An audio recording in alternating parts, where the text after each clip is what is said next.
Hey there, Steve V from SV Software. In this video, we're going to talk about how to check out and adjust your privacy settings on your iPhone.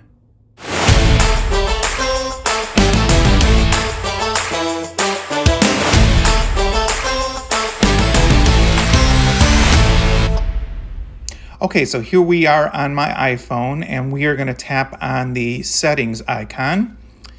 And then I'm going to scroll down a little bit here till I get to the privacy selection, which is that blue hand with the blue hand icon. I'll tap on privacy.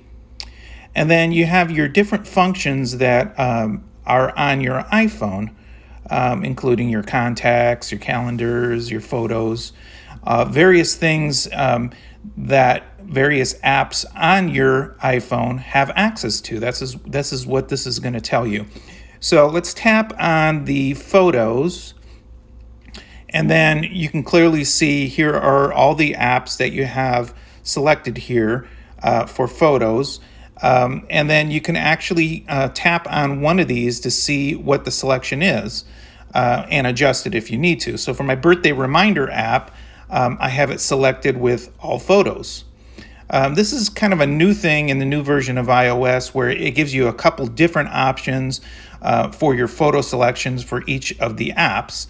If I wanted to actually set that to none, I would just tap that, go back to photos, and now you can see the birthday reminder is set to none. I'm going to go back and select that again and select it to selected photos. And you can actually see if I want to do selected photos, then I would just select which ones. I'm going to hit cancel and I'm going to say all photos. Okay.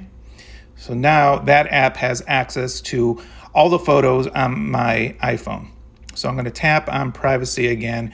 And you can see again, here are all the different options for different functions in your on your iPhone, and you can select which apps have access to which pieces of the functions on your iPhone. Okay, so that's it for this video. I hope it was helpful to you. If you have any questions, just type it below and I'll get right back to you. Thanks.